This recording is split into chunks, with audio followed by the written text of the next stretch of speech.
말씀은 고린도전서 1장 23절 말씀입니다.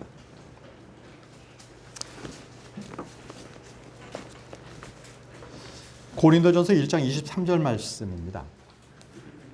다 펴셨으면 우리가 한 목소리로 읽도록 하겠습니다. 시작. 우리는 십자가에 못 박힌 그리스도를 선포하노니 그분은 유대인들에게는 걸려 넘어지게 하는 것이요 그리스인에게는 어리석은 것이로되. 어리석은 것이되. 그리스도를 선포하노니, 오늘은 그리스도를 선포하라 이 말씀으로 말씀을 전하도록 하겠습니다. 기도하겠습니다. 전능하시고 위대하신 아버지 하나님, 오늘 주의 첫날 저희들이 하나님의 말씀을 듣기 위해서 이 자리에 모였습니다. 아버지께서 이 자리에 하나님께서 말씀해 주시고, 이 주시는 말씀들이 사람의 말이 아니라 하나님의 말씀으로 우리가 잘 받아들여서 그것을 우리 마음속에 잘 심어낼 수 있도록 주님 도와주시길 원합니다. 또 우리 마음 가운데 말씀을 듣는 자만이 아니라 말씀을 듣고 행할 수 있도록 인도하여 주셔서 아버지, 행함으로 인해서 주님께서 그 보상과 유업도 우리가 소망하며 살아갈 수 있도록 인도해 주시길 원합니다. 온전히 이 시간 주님께서 영광 받아 주시기를 원하며 살아계신 예수님의 이름으로 기도합니다. 아멘. 내 자리에 앉으시기 바랍니다.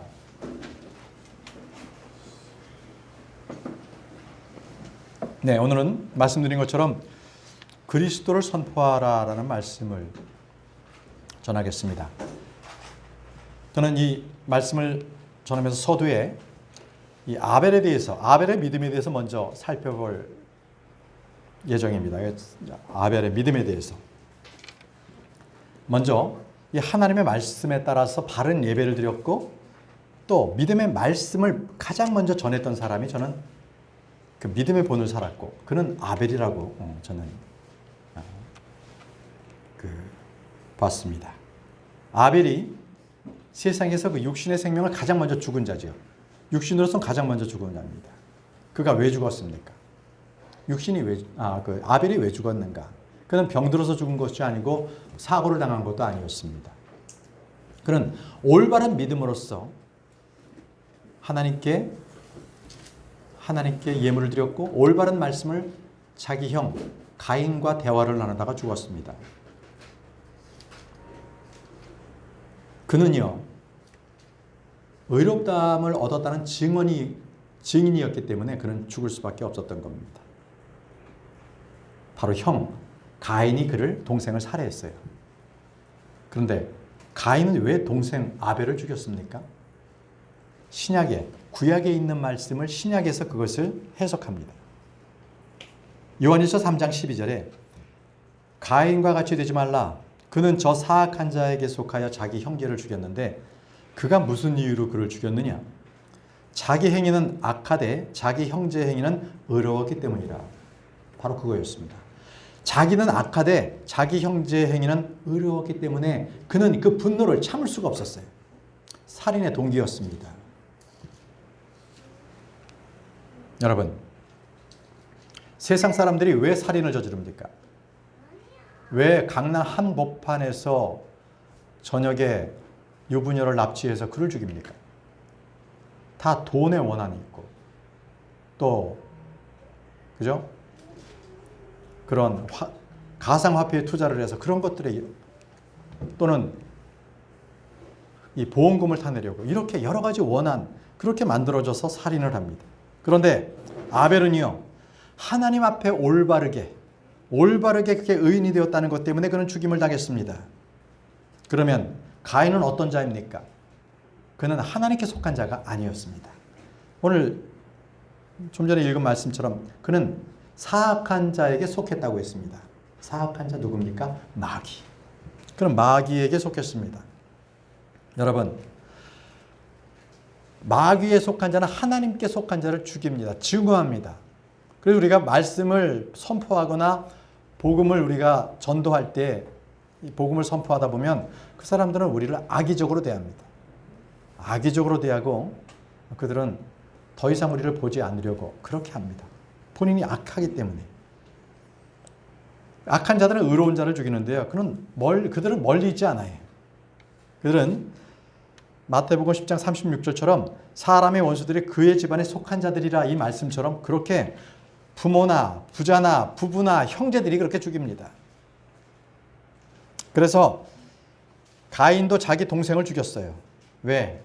아벨이 의롭기 때문에 죽인 겁니다. 왜 유대인들은 로마인들에게 예수님을 넘겨서 죽게 했겠습니까? 바로 자신들은 악했어요. 그걸 알았습니다. 그렇기 때문에 의로우신 예수님을 죽인 겁니다.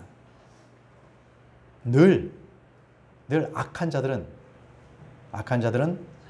의로운 자를 죽입니다. 예수님께서 아벨을 일컬어서 의로운 아벨이라고 얘기했습니다. 의로운 아벨.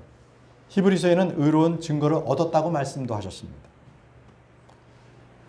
아벨이 가진 의는요, 자신이 노력해서 얻은 의가 아니라 하나님으로부터 얻은 믿음의 의, 바로 그거였습니다. 믿음의 의. 아벨은 태어나면서부터 범죄로 인해서 태어나게 됐고, 그는 죄인으로서 태어났습니다. 아버지가 범죄했기 때문에, 아담이 범죄했기 때문에 그는 태어나면서부터 죄인이 된 겁니다. 저와 여러분들도 똑같습니다. 태어나면서 죄인이 되었습니다. 그런데 그 아벨은요, 결코 하나님의 말씀대로 누구도 하나님 앞에 헌물을 드리지 않았지만 그는 하나님의 말씀대로 희생물을 드리는 것을 알았어요. 자, 생각해 보십시오. 하나님은 아담이 죄를 지었을 때 가죽옷을 입혔습니다. 그리고 가인과 아벨에게도 죄를 속죄할 수 있는 희생물을 제시하셨어요. 그래서 그는 알았어요. 무엇을 드려야 하나님께서 기뻐하시는 건가? 그리고 무엇을 해야만 의롭게 되는 것인가를 그는 알았던 겁니다. 고린도전서 15장 22절에 아담 안에서 모든 사람이 죽은 것 같이 그리스도 안에서 모든 사람이 살게 되리라 이 말씀이 있습니다. 하나님은 이 진리를 이미 아담이 죄를 범죄하는 순간에 제시해 주셨습니다.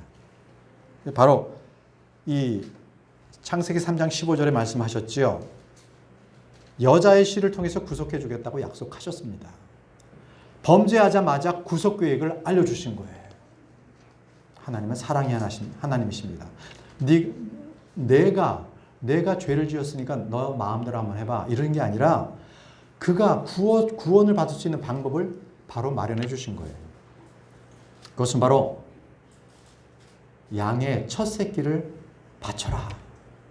그러면 내가 죄를 용서받을 수 있어. 이렇게 말씀하신 거예요. 그러나 가인은 그 말을 못 들은 척했어요. 그리고 자기가 원하는 대로 자기가 열심히 땀 흘려서 얻은 그 농사 지은 그 소산물로서 대신했어요. 하나님 그거보다 이게 더 좋아요.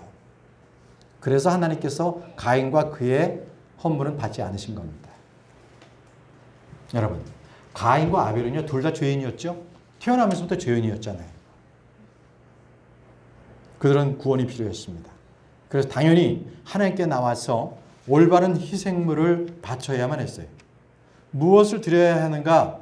이것은 분명히 그들은 알고 있었어요. 가인은 말씀드린 것처럼 자신의 행위, 자신의 노력, 그 결과의 소산물을 가져왔습니다. 이 정도면 되지 않습니까? 이걸 받아주십시오. 이게 바로 현대 종교인이 그렇습니다.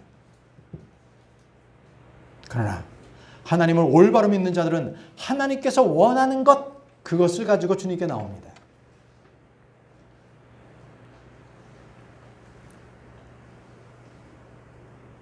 세상의 종교는 자신의 노력으로 하나님께 나아가려고 합니다. 자신의 노력으로서 하나님께 인정받으려고 합니다. 그래서 내가 열심히 일해서 돈을 많이 버는 그것은 하나님께 자랑하려고. 하나님 감사합니다. 저 이렇게 잘해주셔서 감사합니다 하면서 그것을 자기가 이렇게 잘된 노력을 그저 하나님 앞에 인정받으려고 나갑니다. 종교는요, 믿음의 의라는 것은 찾아볼 수가 없어요. 믿음이라는 것은 내 믿음이 아니라 예수 그리스도의 의, 그것을 찾아볼 수 없고 다 내가 잘했기 때문에 이것을 드릴 수 있어, 이 마음이 있는 거예요.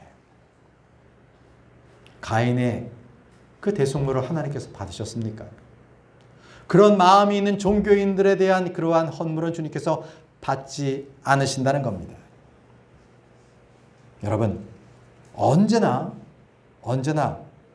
이 구원은 피와 관련이 있습니다. 그래서 피 흘림이 없은즉 사면이 없느니라, 이 말씀도 있지 않습니까? 이것은 창세기서부터 계시록에 이르기까지 계속적으로 동일한 그러한 진리의 말씀입니다. 레위기 17장 11절에 이렇게 말씀하셨습니다. 이는 육체의 생명의 피에 있기 때문이라. 내가 피를 너희에게 주어 제단 위에 뿌려 너희 혼을 위해 속죄하게 하였나니 피가 혼을 위해 속죄하느니라. 피가 혼을 위해 속죄한다고 말씀하고 계십니다. 피 없으면 이 혼은 구원받을 수 없습니다.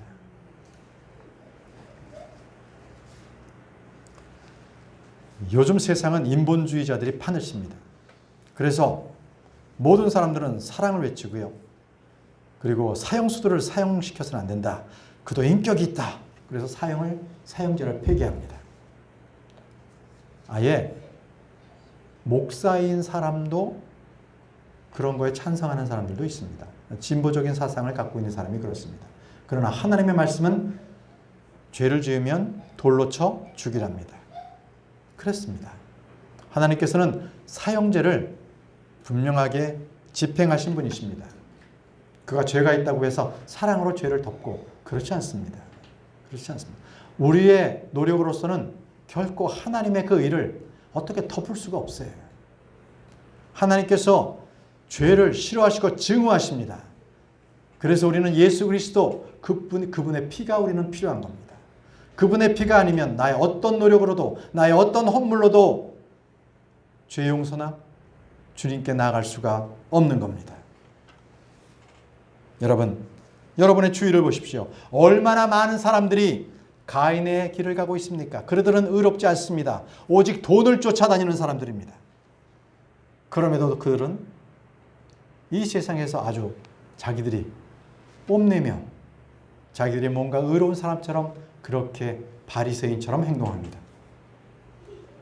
여러분, 우리는요 아벨이 행한 것처럼 그렇게 믿음의 길을 가야 합니다. 히브리서 11장 4절 말씀을 보십시오. 히브리서 11장 4절 말씀입니다. 히브리서 11장은 믿음의 장입니다. 히브리서 11장 4절, 믿음으로 아벨은 가인보다 더욱 뛰어난 희생물을 하나님께 드리고 그것으로 말미암아 자기가 의롭다는 증거를 얻었으니 하나님께서 그의 예물에 대하여 증언하시느니라. 그가 죽었으나 믿음으로 여전히 말하고 있느니라. 그가 죽었다고 말씀하고 있습니다. 그럼에도 믿음으로 여전히 말하고 있다고 말씀하고 계십니다. 아벨은 믿는 자였습니다. 그는 올바른 헌물을 드린 그러한 참된 경배자였습니다. 경배는 하나님께서 원하시는 것을 드려야 합니다. 아벨은 주님께서 원하시는 그러한 예배를 드렸습니다. 여러분, 믿음의 삶을 사는 사람들은 언제나 그들이 생활 가운데서 하나님께 제단을 쌓습니다. 믿음의 삶을 사는 사람들은 언제든지 내 자리에서 어디에서든지 하나님의 말씀을 묵상하고 기도하고 찬송합니다. 노아, 아브라함, 이삭, 야곱은요, 그들은 언제나 주의 제단을 쌓았습니다. 그러나 롯이나 이스마엘이나 에서나 이들은 언제나 주님께 제단을 쌓았다는 기록을 찾아볼 수가 없죠. 그래서 언제나 믿음은 경배를 동반합니다. 경배가 있어야 하는 겁니다. 믿음은 하나님을 찬양합니다. 하나님과 영적인 친교를 나누는 것이 바로 그것이 경배입니다. 그가 죽었으나 믿음으로 여전히 말하고 있느니라, 이 말씀은 바로 믿음의 사람은 믿음의 말을 한다는 것입니다. 믿음의 말이 무엇입니까? 바로 복음을 선포하는 겁니다. 가인과 아벨이 얘기를 했습니다. 그 장면이 나옵니다. 바로 창세기 4장 8절에 나오는데요. 창세기 4장 8절에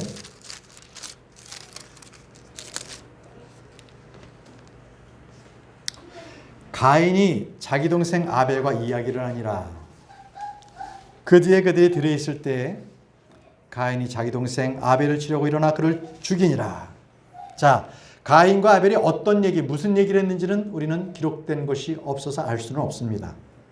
그런데 분명히 하나님께서 아벨이 의롭다고 하신 그 증거의 말씀을 봤을 때 바른 희생물이 무엇인지, 그리고 하나님께서 하시는 그 말씀, 올바른 경배가 무엇인지를 분명히 형 가인에게 얘기를 했을 것입니다. 7절에 분명하게 내가 잘 행하면 내가 너를 받지 아니하겠느냐 이렇게 말씀하셔서 하나님께서, 그러나 내가 잘 행하지 아니하면 죄가 문에 엎드려 있느니라. 그의 열망이 내게 있으리니 너는 그를 다스릴 것이니라. 이렇게 하나님께서 가인에게 경고를 주셨어요. 자, 분명히 이것을 짐작하건대 아벨은 가인에게 참된 믿음의 의가 무엇인지, 희생물이 무엇인지, 어린 양을 왜 바쳐야 하는지를 설명했을 겁니다. 바른 말씀을 형 가인에게 분명히 선포했다면 가인은 그것을 받아서 선택하거나 아니면 거부하거나 둘 중에 하나입니다. 가인은 무엇을 선택했습니까? No! 거부했습니다. 그래서 그는 죄가 그에게 들어오고 죄가 그를 다스렸습니다. 그러므로 말미암아 가인은 아벨을 죽이게 된 겁니다. 아벨의 얘기를 통해서 가인은 결코 그 마음에 새롭게 변화를 받지 못했던 겁니다. 마찬가지입니다. 우리가 복음을 전했을 때에 많은 사람들이 그들이 변화받지 못하고 거부합니다. 회개하기를 꺼려합니다. 도리어 우리를 미워합니다. 마찬가지로 가인도 아벨을 미워했습니다. 가인의 문에 엎드려 있던 죄는 이제 가인의 마음속에 자리를 차지했습니다. 그래서 그는 가인이 자기 동생 아벨을 치려고 일어나 그를 죽이니라. 죄가 들어오니까 죽이는 거예요. 가인을 통해서 마귀의 열망은 열매를 맺었습니다. 죄는 자라서 무엇이 납니까? 사망을 낳습니다. 가인이 갑자기 흥분해서 갑자기 얼떨결에 동생 아벨을 죽인 것이 아니라 그는 분명하게 자기의 죄를 지적받았기 때문에 그것을 인정하기 싫어서 그는 살인했던 겁니다. 가인은 마음속에 미움이나 분노, 시기가 가득 찼습니다. 그것이 바로 살인을 불러온 겁니다. 예수 그리스도께서 아벨을 보면서 의로운 아벨의 피라고 말씀하셨습니다. 자, 분명히 아벨은 믿음으로 의롭게 된 사람이죠. 아벨이 형제 가인으로부터 미움받아 죽임을 받은 것은 다른 형제를 둔 그러한 성경의 위인들과 똑같습니다. 형제들에게 위험을 당하고 죽임을 당할 뻔했던 요셉을 보십시오. 또 자기 형제들 이스라엘 백성들로부터 죽임을 당할 뻔했던 모세를 보십시오. 자기 형제들에게 미움을 받았던 다윗을 보십시오. 언제나 똑같이 의로운 사람은 미움을 받습니다. 우리 예수님 또한 마찬가지였습니다. 예수님께서 오셨을 때 유대인들, 바리새인, 대제사장들은 예수 그리스도를 못 박혀 죽이는 일에만 혈안이 되었습니다. 왜? 그분이 의로웠기 때문에 그렇습니다. 그래서 아벨의 믿음은요, 고난받는 믿음이었습니다. 고난받는 것을 분명히 알면서도 그는 의를 선포했습니다. 아벨의 믿음은 올바른 희생물을 드린 결과로 그는 죽었습니다. 믿음으로 사는 것에 대한 대가를 치른 것입니다. 마태복음 5장 10절에 의로 인하여 핍박받는 자들은 복이 있나니 하늘의 왕국이 그들의 것이기 때문이라. 또 마태복음 5장 12절에 기뻐하고 크게 즐거워하라. 하늘에서 너희 보상이 크니라. 그들이 너희 전에 있던 예언자들을 이같이 핍박하였느니라고 말씀하셨습니다. 예, 언제든지 의로운 자들을 죽입니다. 여러분, 오늘날 교회에 나가면 대부분의 교회의 설교는 많은 사람들에게 기복주의를 조장합니다. 인본주의를 얘기해서 잘 되는 것, 좋은 것만을 얘기하고 축복만을 얘기합니다. 네. 그러나 진정으로 의로운 자, 믿음으로 사는 자는 분명하게 고난과 박해가 따라옵니다. 그렇지 않으면 그는 믿음으로 사는 자가 아닙니다. 세상과 정반대로 살기 때문에 세상으로부터 분명히 도전과 모든 고난이 따라오게 되어 있습니다. 그래서 디모데후서 3장 12절에 이렇게 말씀하십니다. 참으로 그리스도 예수님 안에서 하나님의 뜻대로 살고자 하는 모든 자는 핍박을 받을 터이나, 하나님의 뜻대로 살고자 하는 어떤 자는이 아니라 모든 자입니다. 모든 자는 핍박을 받는다고 말씀하십니다. 저와 여러분들이 올바른 믿음을 가지고 죄와 타협하지 않고 살아갔을 때 분명히 핍박을 받습니다. 사람들로부터 모욕을 당합니다. 그거는 감수해야 합니다. 감수해야 합니다. 또 아벨의 믿음은요, 말하는 믿음이었어요. 그냥 자기 혼자 아이고 주님 감사합니다. 그래서 그 믿음을 가지고 그냥 가만히 있었던 것이 아니라 그 믿음을 말할 수밖에 없는 그 믿음을 아벨은 가지고 있었습니다. 그래서 그가 죽었지만 믿음으로 여전히 말하고 있다라고 말하지 않습니까? 아벨이 죽으면서 어떤 말을 했는지는 기록되지 않았습니다. 그러나 분명히 히브리서 기자는 그가 죽었으나 믿음으로 여전히 말하고 있다라고 선포하고 있습니다. 아벨의 피는 바로 하늘에 계신 아버지께 말씀을 하고 있는 겁니다. 이러한 모습이 계시록에도 똑같이 나옵니다. 계시록에도요, 아버지께 탄원하면서 말하는 그러한 혼들의 울부짖음이 있습니다. 계시록 6장 9절에서부터 10절 말씀입니다. 계시록 6장 9절에서부터 10절. 그분께서 5봉인을 여신 뒤에 내가 제단 아래에서 하나님의 말씀과 자기들이 간직한 증언으로 인해 죽임을 당한 자들의 혼들을 보았는데, 하나님의 말씀과 자기들이 간직한 증언으로 인해 죽임을 당한 혼들이 있습니다. 자, 그들이 어떻게 했습니까? 그들이 큰 음성으로 외쳐 이르되 오 거룩하고 진실하신 주여, 주께서 땅의 거룩한 자들을 심판하사 우리의 피에 대한 원수를 갚아주지 아니하시는 일이 얼마나 더 지속되리까 하더라. 주님 얼른 우리의 피를 원수로 갚아주세요. 이렇게 탄원하고 있습니다. 바로 이들은 환란 시대의 순교자들입니다. 바로 아벨과 같이 똑같이 말하고 있습니다. 고린도후서 4장 13절에 기록된 바 내가 믿었으므로 말하노라 한 것 같이 우리가 같은 믿음의 영을 가졌으니 우리도 믿음으로 또한 말하노라. 믿음으로 또한 말한다고 기록되어 있습니다. 누구나 진실을 믿으면 그는 말할 수밖에 없습니다. 그래서 사도행전에 보면은요, 세상은 믿는 자들이 말하는 것을 막기 위해서 때리고 가두고 옥에 가두고 별일을 다 했어요. 결국 순교자가 되기도 했습니다. 그럼에도 불구하고 그들은 죽음을 두려워하지 않고 계속적으로 말을 했습니다. 죽음을 알면서도 말을 했습니다. 죽고 난 이후에도 말을 했어요. 이것이 바로 믿음으로 산 사람들의 모습입니다. 왜 그들은 말하지 않을 수 없었습니까? 왜? 네 가지로 말씀드리겠습니다. 여러분들 주보를 참조하십시오. 믿는 자들 안에는요, 말하지 않을 수 없는 바로 강권하는 영이 있기 때문에 그렇습니다. 뭐가 있어요? 강권하는 영이 있기 때문에 그들은 외쳐 말할 수밖에 없습니다. 욥기 32장 18절에 엘리후가 이렇게 말했습니다.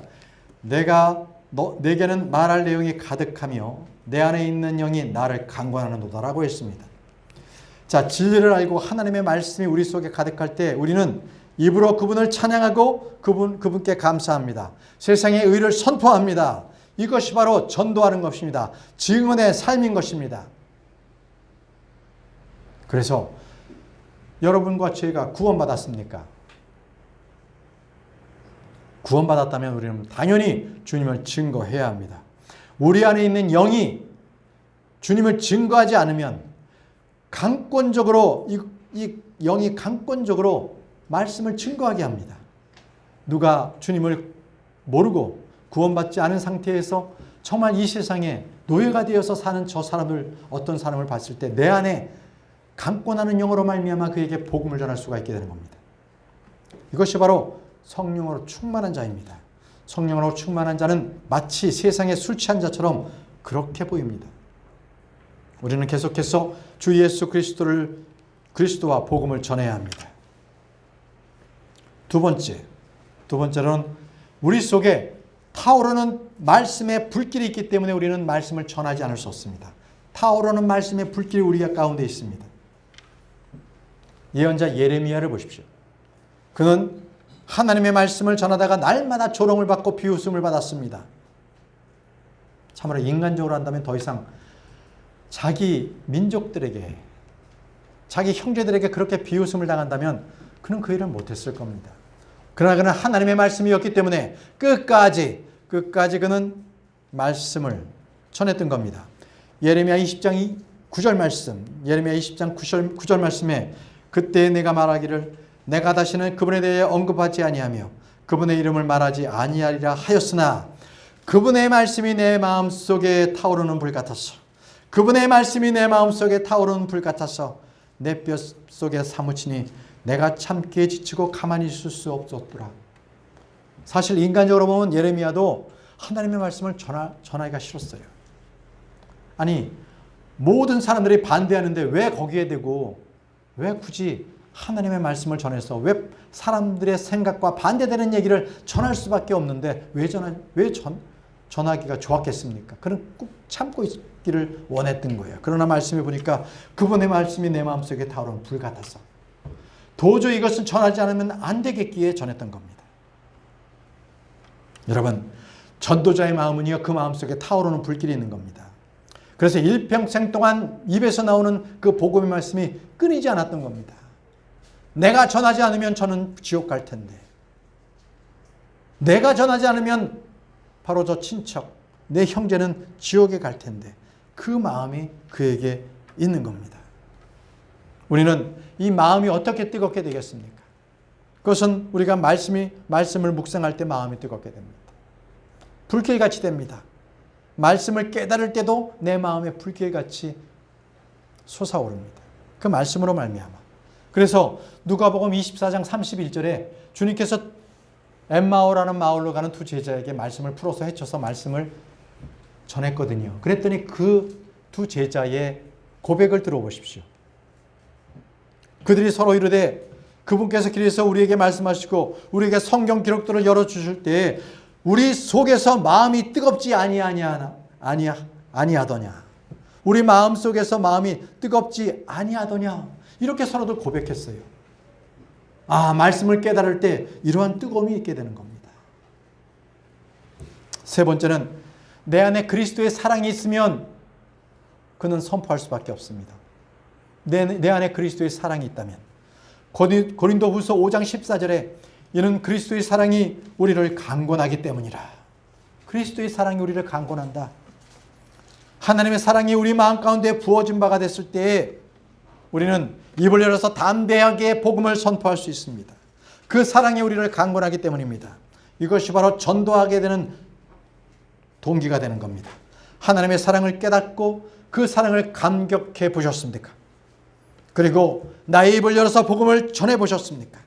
그것이 바로 증인된 자의 삶인 겁니다.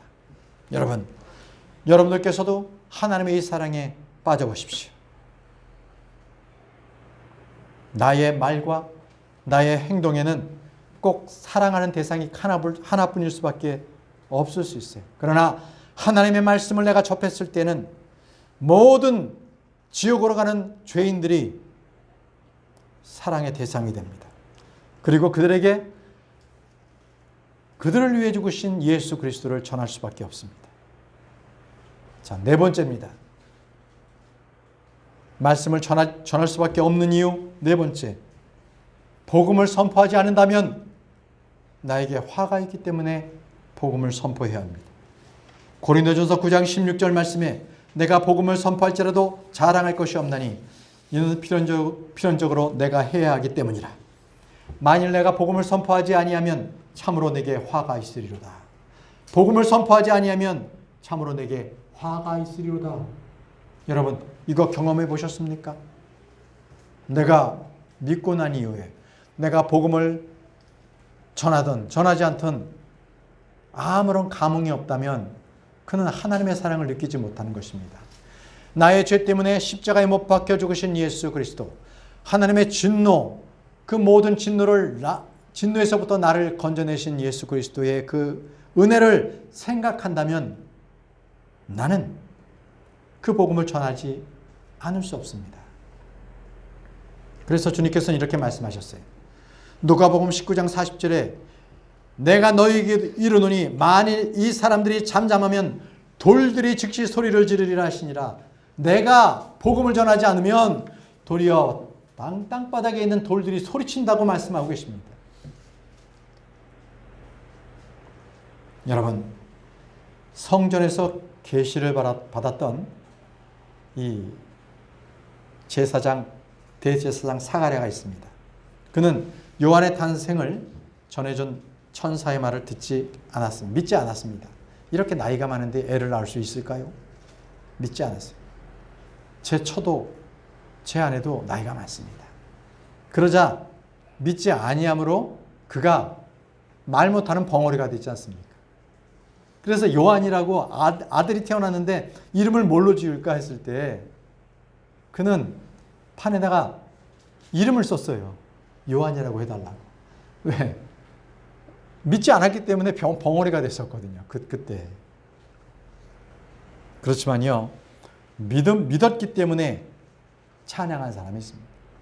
동일한 시대에 마리아는 주님을 찬양했습니다. 이토록 아벨은요. 자기의 입에서 바로 믿음의 본을 보였던 사람입니다. 바로 6,000년 전에. 그것이 우리에게 기록되어 있는 거예요. 우리에게 믿음의 본으로 지금도 우리는 아벨의 믿음의 의를 우리가 지금 읽을 수 있는 겁니다. 여러분, 참된 믿음이 무엇입니까? 그것은 믿음으로 사는 겁니다. 바로 아벨을 통해서 우리는 의인으로 어떻게 살아야 하는가, 그것을 우리는 분명하게 기록을 통해 알 수 있습니다. 아, 믿음으로 이렇게 살아야겠구나. 자, 의롭게 살았을 때 사람들에게도 전하지만 바로 내 자손들에게 전할 수 있는 거잖아요. 그런데 여러분, 참 안타까운 일이 성경 말씀에 기록되어 있어요. 먼저 잔 선조들, 그러니까 부모, 할아버지, 할머니가 전하지 않았기 때문에 주님을 알지 못한 세대가 나타난 거예요. 이스라엘에. 보십시오. 사사기를 보겠습니다. 사사기. 참 기가 막힌 일이 성경 말씀에 기록되어 있는데요. 사사기 2장 10절 말씀을 보십시오.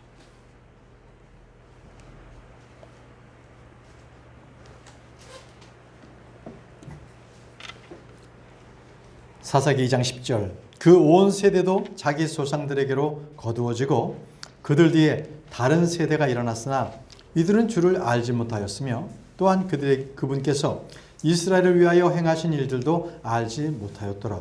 아니, 다른 세대가 태어났는데요. 그들은 주님을 알지 못했다는 거예요. 그 주님께서 어떠한 일을 행하신 일들도 알지 못했다는 겁니다. 아니, 무슨 꽤 많은 시간이 흘러서도 아니고요. 이 기록은 가나안 땅에 들어가서 그냥 2세대 만에, 2세대 만에 바로 이런 일이 벌어진 거예요. 그러니까 할아버지 때에 들어갔으면 손자 때에 이런 일이 벌어져 버렸네요. 아니, 어떻게 살았길래 이런 일이 벌어진 겁니까? 딱 하나예요. 주의 말씀을 전달하지 못했기 때문이에요. 여러분, 여러분들에게 자식이 있으십니까? 손자가 있으십니까? 딸은 비싼 교보제 사서 교육할 것이 아니라 먼저 성경을 펴서 그렇게 교육하시기 바랍니다. 성경을 펴서 교육하십시오. 저는 제가 손주를 보러 서울에 올라갈 때 치면 꼭 자기 전에 아이들에게 성경을 펴서 그것을 아이들에게 설명해 줍니다. 설명해 주고 그들에게 이것이 어떤 말씀인지 일단 설명해 줍니다. 그리고 기도합니다. 그리고 잠을 재우도록 합니다. 그 세대들이 잊지 않기 위해서. 그러나 지금 사사기 2장 10절 말씀은 하나님을 모르는 세대가 나타났던 아주 참으로 불행한 세대가 태어나고 만 것입니다. 여러분, 저는 이것은 제 간증이기도 한데요. 저는 이러한 세대가 내 집안에선 태어나지 않기를 바라는 마음에서 저는 이 말씀을 제 서재에 이렇게 제가 퇴직할 때 기념패가 있거든요. 그 기념표에 이 말씀을 기록하게 했습니다. 한번 보실까요? 어떤 말씀인지. 신명기 4장 9절 말씀을 저는 늘 이 말씀을 제 마음속에 두고 있습니다. 신명기 4장 9절 말씀입니다. 오직 너는 스스로 조심하며 힘써 내 운을 지키라. 내 눈이 본 일을 내가 잊어버릴까 염려하노라. 내 평생 동안 그 일들이 내 마음에서 떠날까 염려하노라. 오직 그 일들을 내 아들들과 내 손자들에게 가르치라. 오직 그 일들을 내 아들들과 내 손자들에게 가르치라고 말씀하셨습니다. 저는 이 말씀에 따라서 우리 가정에 그런 예수 믿지 않는 그러한 자들이 태어나지 않기를 저는 늘 이것을 마음속에 새기며 말씀을 전합니다. 여러분들에게도 똑같은 마음이 있기를 바랍니다. 내 가족 중에 내 형제 가운데 구원받지 못했다면 말씀을 선포해서 가르치십시오. 그것이 바로 여러분들이 해야 할 일입니다. 신명기 11장 19절 말씀에 또 그것들을 너희 자녀들에게 가르치고 내가 내 집에 앉아 있을 때든지 길에서 걸을 때든지 누울 때든지 일어날 때든지 그것들에 관하여 말하라. 여러분, 자녀들에게 그냥 말씀이 전하기, 어린아이들에게 말씀을 전하기 어렵다면 그 아이들에게 말씀의 찬양곡을 가르쳐줘도 됩니다. 그것이 바로 시편 아니겠습니까? 찬양을 이렇게 가르치면 그 곡조에도요, 하나님의 의의 말씀들이 있어서 아이들에게 하나님의 말씀을 자연적으로 그들이 알게 합니다. 신명기에도 그 말씀이 기록되어 있어요. 신명기 31장 19절에 이제 너희는 너희 노래를 위해 이 노래를 기록하여 이스라엘 자손에게 가르치고 그들의 입에 그것을 두어 이 노래가 나를 위하여 이스라엘 자손에게 증거가 되게 하라. 노래로서 하나님의 말씀을 가르치라는 거예요. 그럼 노래로 하게 되면 여러분 쉽게 하나님의 말씀을 깨달을 수 있고 잊혀지지 않습니다. 노래로 하면.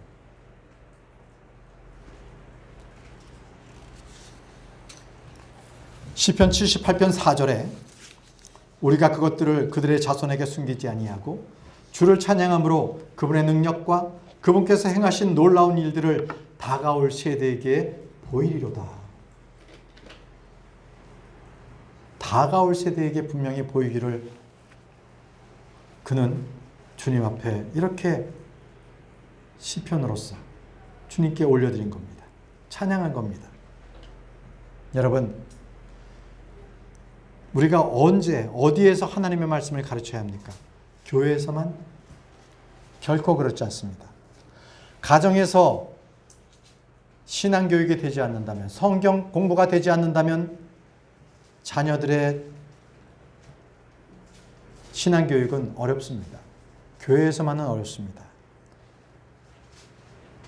거실에서 또는 안방에서 TV나 휴대폰, 컴퓨터를 보면서 거기서 나타난 영화나 드라마나 그 영상만을 보여줌으로써 애들이 무엇을 보겠습니까?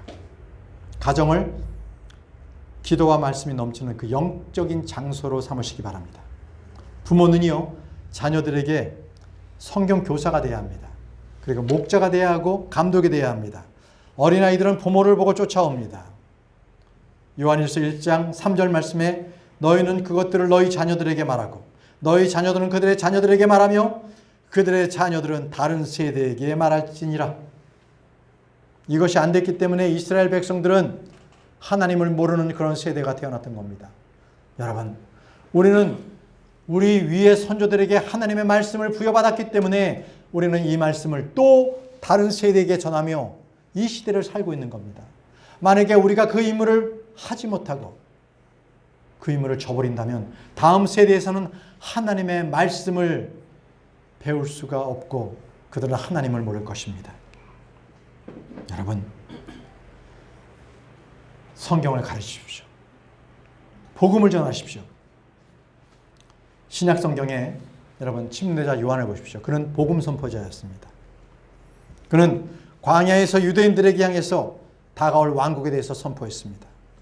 마태복음 3장 1절에 그 무렵에 침례자 요한이 와서 유대 광야에서 선포하여 뭘 선포했습니까? 복음을 선포했습니다. 유대인들은 침례를 받았고 예수님을 믿게 되었던 겁니다. 요한은 예수 그리스도를 선포했습니다. 그러자 예수님도 바로 복음의 사역자로 복음의 현장에 나타나셨습니다. 마태복음 4장 17절에 그때부터 예수님께서 선포하기 시작하여 이르시되 회개하라 하늘의 왕국이 가까이 왔느니라 하시더라. 여러분, 주님은 예언자십니다. 사도시며 목자시며 교사십니다. 주님은 순회 선교사셨습니다. 진정한 부흥사였습니다. 마가복음은요, 우리 주님의 그 스케줄이 얼마나 빡빡하게 짜여 있는지를 우리가 알 수 있습니다. 주님은 요한의 사역을 이어서, 요한이 이 감옥에 갇히게 되자 그의 사역을 이어서 계속적으로 여러 곳을 다니시면서 이어서 왕국의 복음을 선포하셨는데, 마가복음 1장 14절에 이렇게 나옵니다. 이에 요한이 감옥에 갇힌 뒤에 예수님께서 갈릴리에 오셔서 하나님의 왕국을 선포하여 이렇게 말씀이 되었습니다. 또 제자들에게는 이렇게 말씀하셨습니다. 마가복음 1장 38절에 그분께서 그들에게 이르시되 우리가 다음 고을로 가자. 내가 거기서도 선포하리니 이런 까닭에 내가 왔노라 하시고, 이것이 바로 주님께서 오신 목적이라고 말씀하십니다. 주님께서 선포하시면서 가실 수 없을 때는 제자들을 통해서 또 복음을 전하도록 보내셨습니다. 여러분, 이 복음 선포야말로 지금 저와 여러분들이 함께 모여있는 우리 교회, 우리가 해야 할 첫 번째 사명입니다. 여러분, 우리 오늘 아침에도 배웠죠?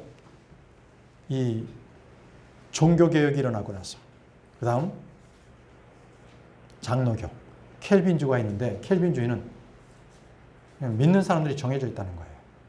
그렇기 때문에 전도를 해도 되고 안 해도 되고 어차피 믿고 구원받을 사람은 나중에라도 받는다는 겁니다. 자, 이럴 때에 선교단체들이 많이 일어났습니다. 선교단체들이 일어나서 복음사역을 감당했습니다. 그때부터 선교단체가 복음을 전하는 데에 아주 큰 사역을 감당했습니다. 그것은 바로 지역교회가 해야 할 일들을 선교단체가 해야 됐던 것입니다.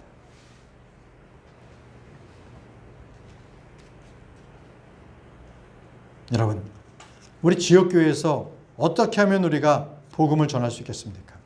바로 저와 여러분들이 복음 선포자의 일을 해야만 합니다. 예배 드리고 나서 그냥 내 생업에 종사하는 게 아니라 생업에 종사하면서 언제든지 어디에서나 말씀을 전해야 합니다. 저는 저와 여러분들이 정말 우리의 마음에 뜨거움이 있어서 제가 거리에서 설교하고 여러분들이 전도지를 나눠주는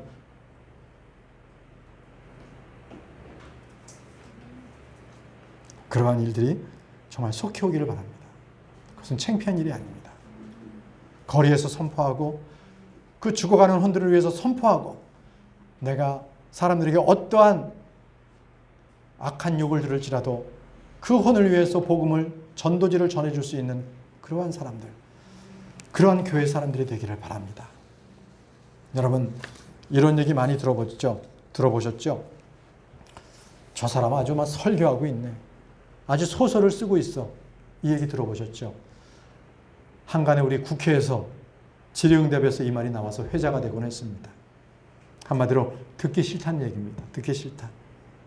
여러분, 세상 사람들이 우리를 향해서 설교하고 있네, 소설을 쓰고 있어, 이렇게 우리를 욕을 한다 할지라도 우리는 그럼에도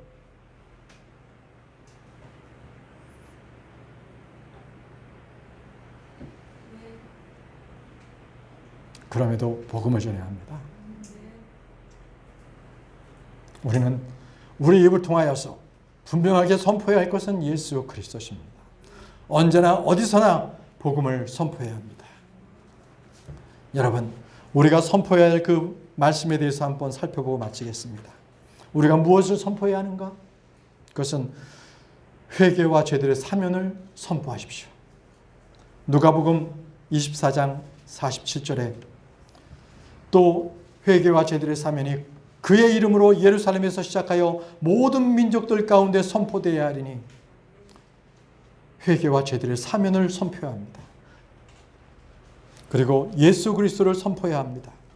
사도행전 3장 20절 말씀에 또 그분께서 예수 그리스도 곧 너희에게 미리 선포되신 분을 보내시리라. 선포되신 분 예수 그리스도, 그분을 선포하십시오. 그리고 우리는 그리스도의 십자가를 선포해야 합니다. 고린도전서 1장 18절 말씀에 십자가를 선포함이 멸망하는 자들에게는 어리석은 것이로되 구원받은 우리에게는 하나님의 권능이니라. 십자가를 선포함이. 고린도전서 1장 23절 말씀에는 우리는 십자가에 못 박히신 그리스도를 선포하노니 그분은 유대인들에게는 걸려 넘어지게 하는 것이요 그리스인에게는 어리석은 것이로되, 이렇게 말했습니다. 그리스도의 사랑, 그리스도의 은혜, 그리스도가 누구신지를 우리는 그 십자가를 통해 선포해야 합니다. 이것이 바로 십자가는 하나님의 지혜, 하나님의 권능임을 나타내는 것입니다. 여러분, 여기 말씀에서 고린도전서 1장 23절에 그리스인에게 이렇게 했는데 이것은 정확하게는 그리스인이 아닙니다. 그리스인은 지금 우리나라와 같이 작은 나라입니다.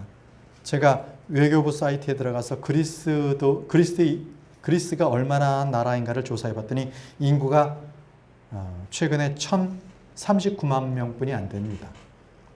영토는 우리나라의 1.3배뿐이 안 되는 아주 작은 나라, 섬도 있는 그런 나라인데, 여기 지금 말씀해 보게 되면 유대인이나 그리스인에게나 이렇게 했잖아요. 근데 그리스인이 이방인을 얘기하는 거거든요. 근데 이것은 헬라인이라고 얘기합니다. 언제? 알렉산더 대왕이 이루어낸 바로 그러한 헬라니즘으로 된 그 많은 제국들, 바로 그 헬라인들을 얘기합니다. 그래서 이 말씀은 유대인이나 이방인에게나 걸려 넘어지게 한다는 거예요. 그리스도를 선포한다는 것이. 그러나 십자가에 못 박히신 예수 그리스도를 믿는 자들에게는 하나님의 권능이 된다는 겁니다. 그리고 우리는 그리스도의 부활을 선포해야 합니다. 사도행전 4장 2절에 그들이 누가? 제사장과 사두개인들이 베드로와 요한을 보고서 이 베드로와 요한이 백성들을 가르치는 것을 보고 근심한 그 말씀이 적혀 있는 겁니다. 그들이 백성을 가르친 것과 또 예수님을 통해 죽은 자들로부터 부활을 선포한 것으로 인해 근심하여, 예수님께서 부활하신 것을 선포하는 것, 이것을 종교인들은 두려워했습니다. 믿고 구원받을까 봐. 여러분, 십자가 없는 부활은 없습니다. 십자가의 선포 없이는 부활의 선포는 없는 것입니다. 마지막으로 말씀을 선포하십시오. 디모데후서 4장 2절의 말씀을 선포하라. 때에 맞든지 맞지 아니하든지 긴급히 하라. 모든 오래 참음과 교리에 책망하고 꾸짖고 권면하라. 이렇게 말씀하셨습니다. 여러분들은 무엇을 선포하시겠습니까? 신문에 읽은 것이나 유튜브를 본 것, 그래서 여러분들이 아는 것을 선포하시겠습니까? 여러분들이 갖고 있는 생각들, 자신의 견해는 모두 다 버리십시오. 오직 하나님의 말씀, 그분의 말씀만 선포하시기 바랍니다. 그것이 바로 복음 선포자의 직무입니다. 만약에 저와 여러분들이 복음을 선포하라는 이 말씀을 듣고도 그것을 행하지 않는다면 그건 어떻게 되겠습니까? 주님께서도 우리를 부인하실 겁니다. 나는 너를 모른다. 왜? 복음을 전할 바로 그때 우리가 주님을 부인하고 말하지 않았기 때문에 그렇습니다. 보십시오. 디모데후서 2장 12절 말씀. 디모데후서 2장 12절 말씀. 우리가 고난을 당하면 또한 그분께서 함께 통치하리라. 우리가 그분을 부인하면 그분도 우리를 부인하시리라. 우리가 예수 그리스도를 전해야 할 때에 전하지 않고 그분을 부인한다면 우리가 주님을 만났을 때 주님께서도 나를 부인하실 것입니다. 여러분들은 언제 죽어가는 혼들을 위해서 슬피 울며 그들을 위해 기도하셨습니까? 언제 복음을 전하고 복음 전한 것이 그에게 받아들이지 않아서 애통하는 마음으로 울부 부르짖으셨습니까? 여러분들은 언제 여러분들께서 복음을 전했는데 사람들에게 갖은 치욕과 모욕을 당해서 여러분 그 고난을 주님께 아뢰면서 울어본 적이 있으십니까? 여러분, 이제 여러분들은 길거리로 나가십시오. 예수 그리스도를 전하십시오. 고린도후서 3장 12절에 참으로 그리스도 예수님 안에서 하나님의 뜻대로 살고자 하는 모든 자는 핍박을 받을 터이나 내가 예수 그리스도를 믿는다면 그는 평화로운 삶은 이제 없습니다. 고난당하는 것이 사실이고 당연한 것입니다. 로마서 8장 17절 말씀 자녀이면 상속자 곧 하나님의 상속자요 그리스도와 함께 공동 상속자니라. 우리가 그분과 함께 고난당하면 그것은 우리가 함께 영광도 받으려 함이라. 우리가 그분과 함께 고난당하면 그것은 우리가 함께 영광도 받으려 함이라. 지금 이 순간 우리가 예수 그리스도와 함께 죽었고 함께 부활한 것이 사실이라면 우리는 주님께서 받으신 그 고난을 우리도 받아야 한다는 것은 이것은 바로 진리입니다. 지금은 우리가 주님께서 오실 마지막 때를 우리가 살고 있습니다. 지금 저와 여러분들은 영적 전쟁을 치르는 군사들입니다. 바로 하나님의 말씀을 선포하는 자들입니다. 그리스도의 군사는 그리스도의 명령에 따라서 마귀들에게 붙잡혀 있는 그 혼들을 구출해내야 합니다. 복음의 전파는 성령의 검, 하나님의 말씀을 가지고 원수를 이겨내는 전쟁입니다. 여러분, 이 한 주간 복음의 말씀을 들고 나가서 아무런 소망이 없는 사람들에게 그들은 죽음을 향해 달려가고 있는 그 사람들에게 주 예수 그리스도를 선포하시는 저와 여러분들이 되시길 바랍니다. 다 같이 일어나셔서 찬송가 976장 온 세상을 위하여를 찬양하겠습니다.